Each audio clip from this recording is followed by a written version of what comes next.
Maboboring po kayo dito kasi wala po akong mga intriga, yung mga chismis, yung pinagpipiestahan po ngayon, yung mga storya po ni Bolik, wala po kayong maririnig sa akin ganyan, no? Di ko papatulan, di ko pick up yan. Pag na-trade na siya, no, at talagang may lumabas, meron siyang talagang panayam, tsaka ako makikialam. Papasok po si Doy TV. Pero yung mga ganyan, mga pwede ba?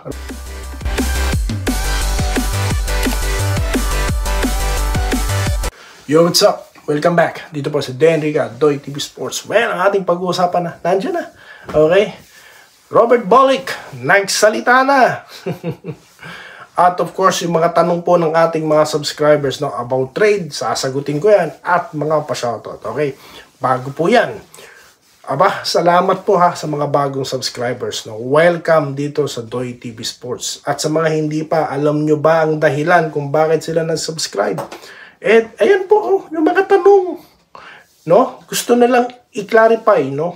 Kung totoo ba yung mga trade na ganito, ganyan. Kasi nga po, naglipa na ang mga fake news vloggers. So ito po, nakikita nila na isa sa mga totoong channel, no? Kaya sila nandito. Kaya kung kayo naghahanap ng katotohanan, ano pang iniintay nyo? Libre lang yung boto na yan. Pindutin nyo na, ha? Subscribe na kayo. Okay guys, so yun na, umpisahan na po natin, Robert Bolick, sabi ko naman sa inyo guys, no, sa akin nakaraang content, hindi po ako makikisaw-saw dyan, hanggat walang legit source. Ngayon, ito na po ang legit source. Galing po mismo sa ABS-CBN at galing sa kanya. Okay? Hindi sa source, no? Dahil sabi ko naman sa inyo guys, hindi sa akin, di ako kumbinsido sa mga source na yan. Okay, so bago ko basahin ang sinabi ni Bolick, no? Saan po ba nangyari yan, no? Saan nagsimula yan? If I'm not mistaken, correct me if I'm wrong, di po ba sa spin.ph yan? Sa article na sinulat ni Snow Badwa, di ba? Tapos kung kung babasahin nyo from source, so walang sustansya. Sunod naman, itong si Homer Sison, no? Na hindi po nagpa-unlock ng interview sa kanya itong si Bolick, no? Tapos ngayon nga po nagpa-unlock na, di po ba? Ang nagpa-unlock ata sa kanya itong si Coach Jong Chico, no? At ito na nga si Bolick nagsalita na patungkol po sa mga issue po, no, ng kung ano-ano, di po ba? Anong sabi niya ito? Di naman totoo yan Yung mga journalist, naintindihan ko naman na meron kayong mga column, pero sa side namin, wala naman. Wala. Kahit sinong coach ko, okay kami. Wala kaming trabaho lang kami sa bagong sistema namin ngayon. Bolick emphasize. Wala naman talaga. Sabi niya. Yan po yung sinasabi ko, guys. Tsaka ako magsasalita pag nagsalita na yung legit source. Legit source, siya. Di po ba? So, ganyan po kasimple, no? Yung mga pinagpiestahan po, no, ng mga fake news vloggers, mga clickbait, no, mga April Fools vloggers, yung mga chismoso. Di napatunayan ko ngayon na mga chismoso talaga kayo. Diba? Kaya sabi ko na iba po talaga channel na ito. Dahil ako po, pag sinabing source, hindi ko pinagkakatiwalaan yan. Hindi mapagkakatiwalaan ang source yan para sa akin. Malay nyo naman kasi, kung ang source na yan, no, sinto-sinto. Chismoso, no, o kaya, tawag dito, judgmental. Nakita niya lang na hindi nag-uusap, ay, ganito boss. Kaya natatawa ako no? Kaya yung ibang mga journalist dyan, no? Naku naman, wag naman po sana natin gagawing, showbiz chika, no? Na pang tabloid.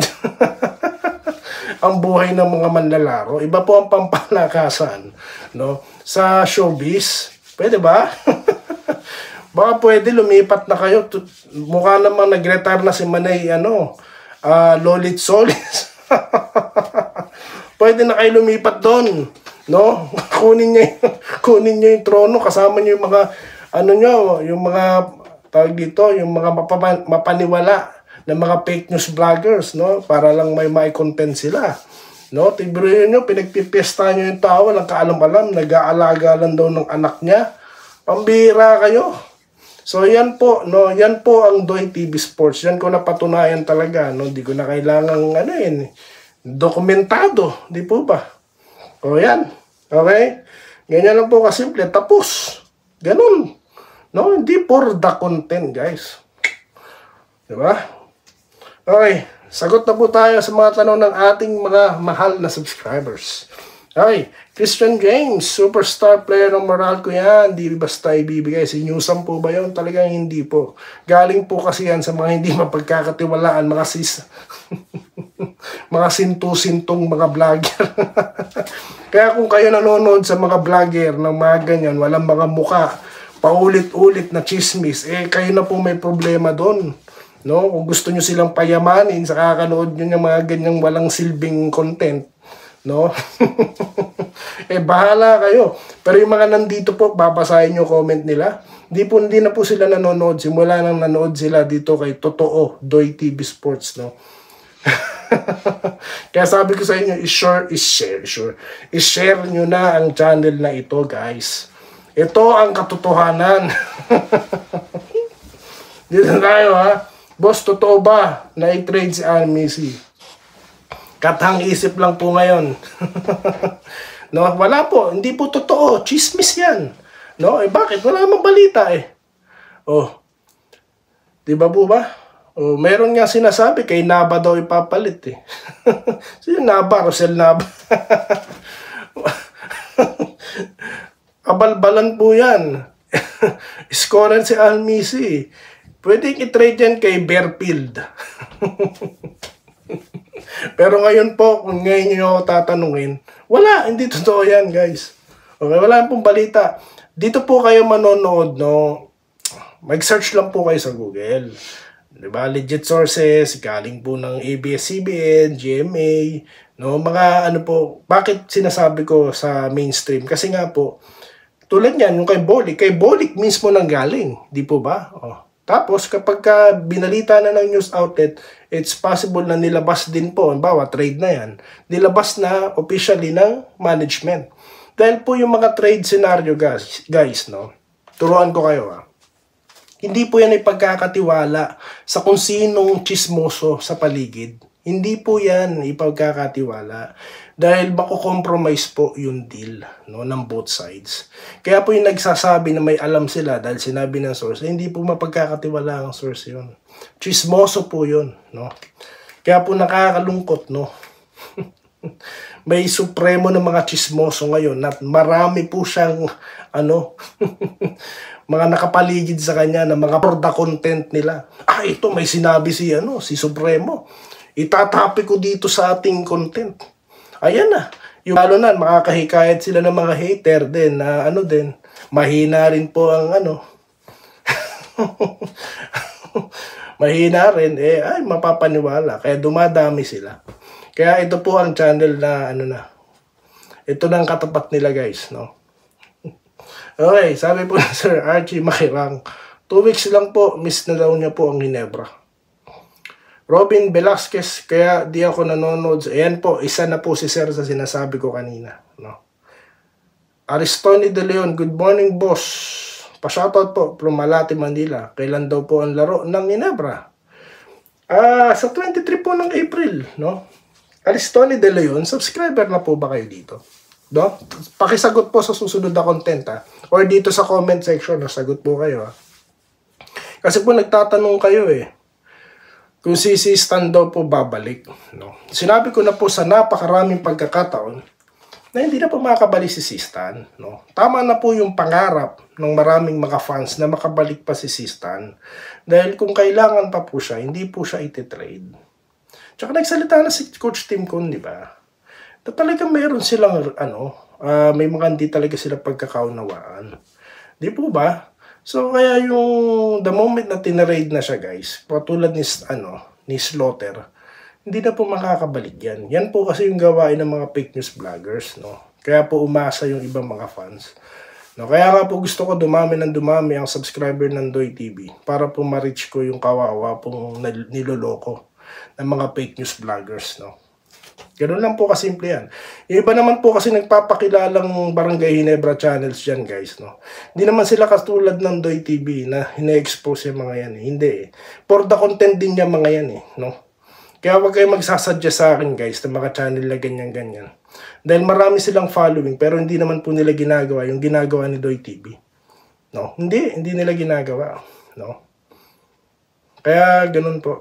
Kaya ako lang po yung nag-iisa rito. Tandaan nyo yan, guys. Okay. Dito tayo kay Paul Ryan Collis. Pa-shoutout po, no? Salamat daw po sa update. Mga fake news vlogger. God bless update lang, idol. Yes. Ayan po. Cyrus Gabello, no? Nag-good morning. Salamat po, ah. Leonardo Tones. Yung mga vlogger na puro fake news, pinabalita, bigyan ng action. Di po. Malabo po mangyari yan. NSD Forever, Antonio Ilagan, Ray Larena, ang tagal mo lang mag-vlog, idol. Lagi kitang inaaban, pasensya na po kay sir. No? Naging busy po talaga. Kaya sabi ko nga, I will take this opportunity, no, na makapag-break muna sa vlogging kasi nga po, wala pa naman laro Ginebra, no? Tsaka wala namang trade. Shoutout po kay Ma'am Irene Kiles, no? Sir Rain Yangaska, okay? Tuloy-tuloy lang daw po ang katotohanan, no? Na totoo mong, yes, tama po kayo dyan, sir. Maraming salamat sa inyo, ha? Okay, Roberto Quijano, no? From 13 Martires, Cavite. Salamat po, sir. Kila, Sir Joseph Pineda, okay? Ma'am Irene Quiles at sa kanyang asawa. Kay Sir Carlito Protasio, okay? Vincent Nava, okay? No? Sino pa ba? Ito po, si Sir Wenceslao Hapon. Maraming salamat po, ha. Miss ka namin. Salamat po kay Sir Lito Machenzo, no. Ayan. Sir, hindi ko pinapansin ang mga fake news na yan. Ikaw lang iniintay. Salamat naman po, ma'am. Pasensya na po kayo. Nakapag-antay po kayo ng medyo matagal. So, yun lang man po muna, guys. No? Mamaya, magpapatuloy tayo sa mga pa-shoutout, guys. No? Okay, para naman po hindi masyadong mahaba itong video na ito, no? Masyadong mahaba. So, mamaya, shoutout na po kagad, no? Babilisan, okay? So, yun lamang, guys. At muli, maraming salamat sa inyong panonood. At pagkita-kita po tayo sa susunod na video content, no? Na walang karga na fake news. Dito lamang sa Denriga, Doy TV Sports. Muli, maraming salamat sa inyong panonood. Salamat po sa panonood. Subscribe na para sa mga susunod na basketball at boxing videos.